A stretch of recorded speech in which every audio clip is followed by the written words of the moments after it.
Halo kalian semua, selamat datang di channel Singkat Padat. Sekarang kita akan melanjutkan cerita dari Lord Swaying Part 4, merupakan cerita dari season kedua. Dan ingat, video ini merupakan kisah dari sebuah film, yang artinya mengandung spoiler sekaligus film ini murni cerita dari kreativitas manusia. Jadi tolong jangan dianggap serius apapun hal yang berada di cerita ini. Kita hanya perlu mengambil yang baik-baik saja. Pada cerita sebelumnya, Swaying memenangkan pertarungan melawan Pang Yun yang berubah ke wujud naga dengan mendorongnya ke dalam jurang kegelapan. Namun Pang Yun juga menyeret Swaying masuk ke dalam jurang. Di saat mereka berdua yang sedang terjatuh, Swaying mengeluarkan seluruh kekuatannya untuk menyerang Pang Yun yang akhirnya membuat Pang Yun tewas.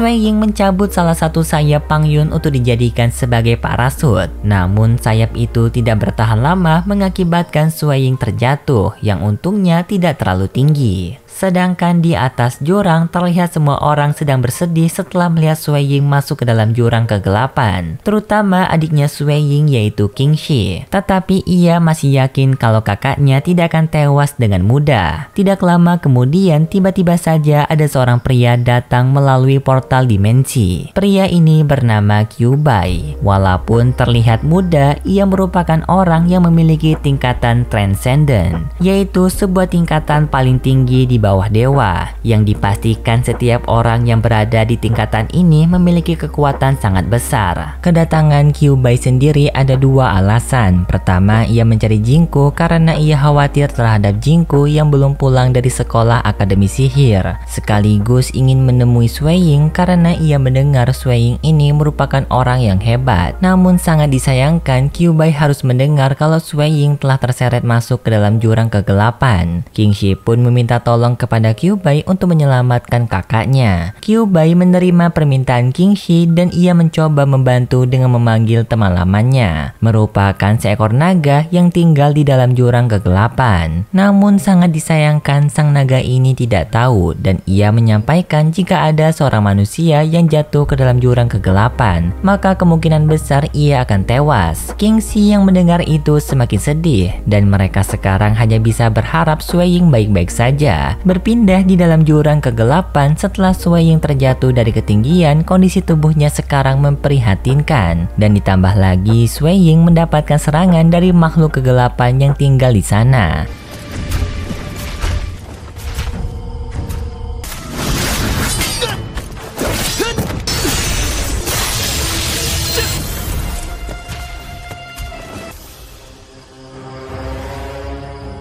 Swaying mencoba melawan, namun luka yang diberikan Swaying kepada makhluk kegelapan tidak berarti apa-apa bagi mereka, karena mereka memiliki kekuatan regenerasi yang cepat. Swaying pun mau tidak mau harus lari bersembunyi dari mereka, sampai akhirnya Swaying berhasil mendapatkan tempat persembunyian yang aman. Di sana, Swaying mengumpulkan kembali kekuatannya sekaligus menyembuhkan dirinya. Setelah itu, Swaying pergi mencari jalan keluar dari dunia kegelapan. Namun pencarian jalan keluar cukup sulit dan malah Swaying menemukan sebuah bangunan kuno. Di dalam bangunan tersebut, Swaying bertemu dengan dua makhluk yang berbentuk seperti elang dan gorila. Sekaligus mereka bisa berbicara layaknya manusia.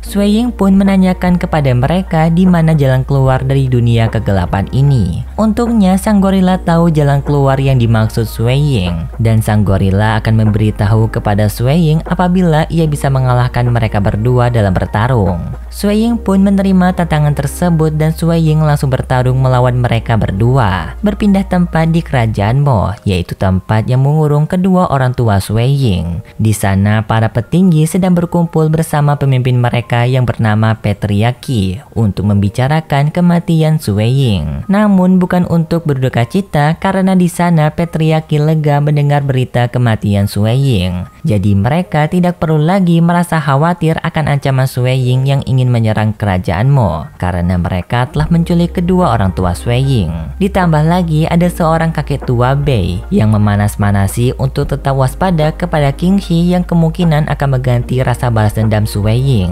Namun dari mereka semua hanya Mo Yang Chen yang peduli dengan Sui Ying dan King Shi. Ia berpendapat kalau Sui Ying dan King Shi tidak perlu dianggap sebagai musuh, hanya kedua orang tua mereka yang seharusnya dihukum karena telah melanggar perintah dari keluarga Mo. Setelah perkumpulan tersebut, kakek Bei mendatangi penjara ibunya Sui Ying untuk memberikan siksaan batin kepadanya dengan belak-belakan memberitahu kematian anaknya yaitu Sui Ying.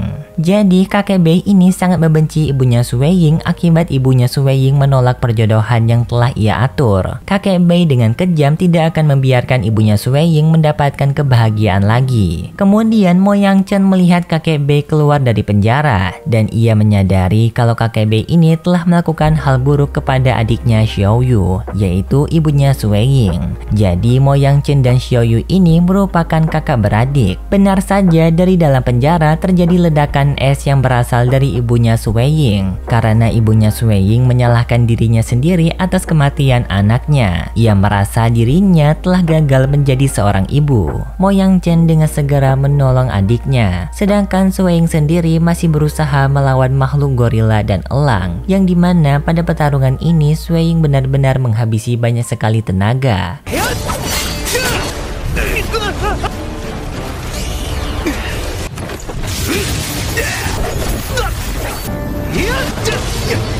Dan untungnya usaha Sui Ying terbayarkan dengan berhasil membuat mereka berdua menyerah. Dan berkat pertarungan tadi, Sui Ying bisa akrab dengan mereka berdua karena setelah pertarungan mereka bertiga saling mentertawakan satu sama lain. Sesuai janji dari kedua makhluk tersebut, Sui Ying diberikan petunjuk untuk bisa keluar dari jurang kegelapan, yang dimana jalan keluar yang dimaksud adalah dengan memberikan kekuatan kepada Sui Ying oleh guru mereka berdua. Ternyata guru mereka berdua adalah seorang mantan tetua dari istana Dewa Laut bernama Lei Zhen. Namun sekarang ia sudah tiada akibat telah berkorban mengalahkan Jenderal Iblis, dan sekarang yang tersisa hanya roh dari dirinya. Di sini Lei Zhen sudah menyadari kalau Sui Ying merupakan orang yang pantas menerima wasiat dari kekuatan dirinya. Dan sebagai hadiah pertemuan, Lei Zhen memberikan batu ajaib bernama Stone of Oceanic, yaitu sebuah batu penyembuh yang membuat luka maupun kekuatan Sui Ying kembali pulih.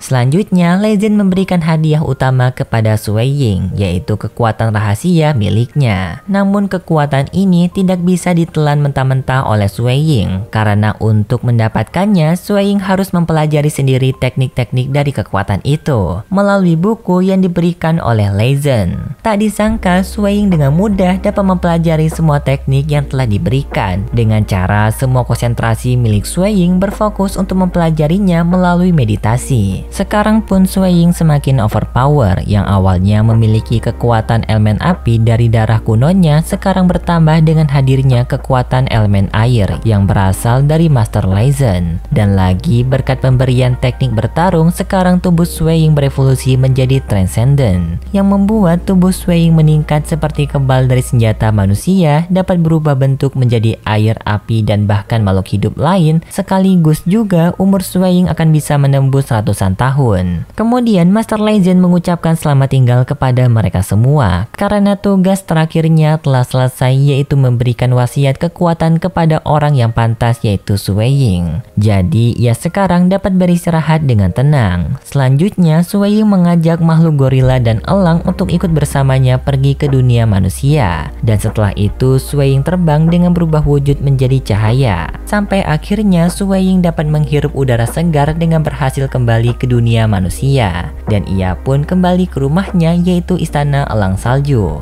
Namun tak disangka Istana Elang Salju sekarang sedang diserang oleh para penjahat yang memiliki dendam terhadap kerajaan Sui Ying. Mereka berani menyerang karena telah mengetahui kalau Sui Ying sudah tiada, yang padahal sekarang Sui Ying tepat berada di atas mereka. Sui Ying pun marah dan ia menghajar para penjahat tersebut dengan hanya menggunakan sejentik kekuatannya saja, dan juga dibantu oleh teman Sui Ying yaitu makhluk gorila dan elang. Para penjahat yang melihat kejadian Sui Ying langsung lari ketakutan. King Shi yang merupakan adiknya Sui Ying sangat senang melihat Sui Ying kembali. Sekaligus selama Sui Ying pergi, dirinya lah yang menggantikan Sui Ying. Tidak hanya King Shi, kedua pamannya ikutan senang dan tidak percaya melihat Sui Ying masih hidup. Sedangkan di tempat Tua Xian, sekarang ia sedang kebingungan dengan mendeteksi adanya kekuatan yang besar menyelimuti wilayah mereka. Tua Xian pun segera mencari tahu asal dari kekuatan itu, dan ia malah terkejut melihat Sui Ying masih hidup.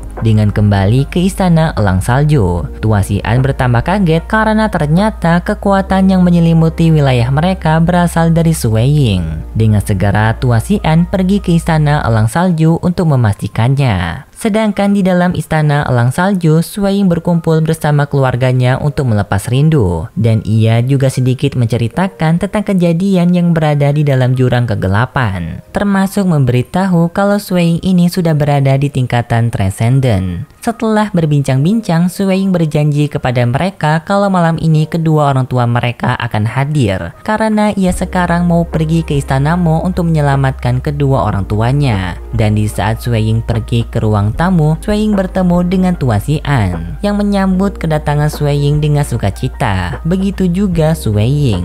Ia mengucapkan terima kasih kepada Tua Xian karena di saat Sui Ying tidak berada di istana, Tua Xian masih mau membantu urusan penting istana elang salju. Tua Xian juga menyampaikan kalau sebentar lagi bakalan ada perwakilan dari setiap organisasi besar Transcendent yang akan mengundang Sui Ying untuk bergabung bersama mereka. Namun Sui Ying meminta kepada Tua Xian untuk membahas hal ini nanti karena ia sekarang akan pergi ke istana Mo untuk menyelamatkan kedua orang tuanya. Sui Ying pun terbang pergi ke istana Mo dengan ditemani oleh makhluk gorila dan elang. Perjalanan yang jauh tersebut mampu Sui Ying tempuh dengan sangat cepat dan akhirnya ia sampai di istana Mo. Kedatangan Sui Ying tidak disambut ramah oleh para penjaga. Ia pun bertarung melawan para penjaga dengan hanya mengeluarkan beberapa serangan saja yang membuat kerusakan cukup besar, sampai membuat patriarki dan para petinggi lainnya keluar dari istana. Di sana mereka langsung terkejut dan memberikan hormat kepada Sui Ying karena mereka menyadari kalau kekuatan Sui Ying sekarang sudah melebihi mereka. Jadi mereka tidak akan mungkin bisa membuat Sui Ying takut terhadap ancaman dari kerajaan Mo.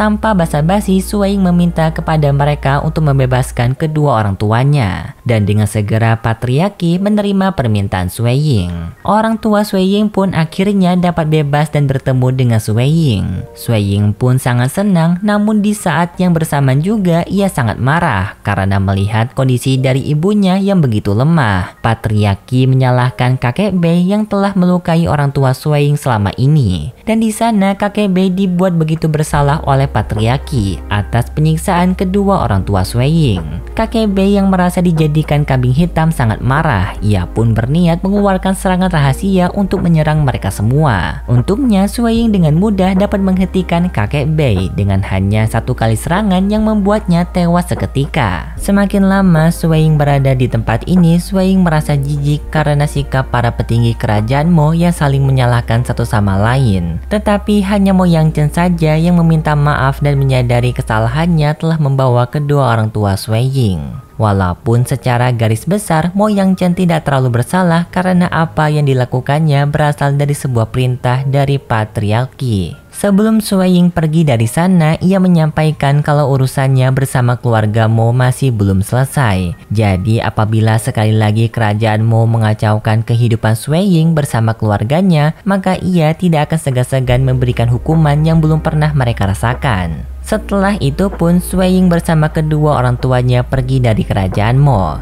Selanjutnya Sui Ying bersama kedua orang tuanya telah sampai di istana elang salju, dan di sana kedatangan kedua orang tua Sui Ying disambut hangat oleh semua orang anggota kerajaan. Dan Qingxi yang belum pernah melihat kedua orang tuanya sejak kecil sangat terharu. Akhirnya ia bisa berada di pelukan mereka berdua. Kemudian Sui Ying mengajak kedua orang tuanya masuk ke ruangan Sui Ying. Di sana ia memberikan air dari batu Stone of Oceanic yang membuat tubuh kedua orang tua Sui Ying kembali sehat seperti semula. Yang awalnya sang ibu terlihat lemah dan rambutnya berwarna putih, kini sudah kembali normal. Dan dari dalam ruangan tersebut terdengar suara tawa yang menghiasi kebersamaan mereka. Hal yang sebelumnya tidak pernah terjadi. Namun tanpa mereka sadari, sebentar lagi akan ada bahaya yang mendekati istana elang salju. Dan sepertinya untuk menceritakan bahaya tersebut, kita akan melanjutkannya di video selanjutnya yang merupakan part kelima. Karena sekarang video part keempat dari Donghua Lord Sui Ying sampai di sini dulu. Jadi bagi yang tidak mau ketinggalan bisa subscribe channel Mimin. Sekaligus kalau kalian suka dengan video ini bisa beri like. Dan sampai bertemu di video selanjutnya yang merupakan part kelima dari series Donghua Lord Sui Ying. See ya!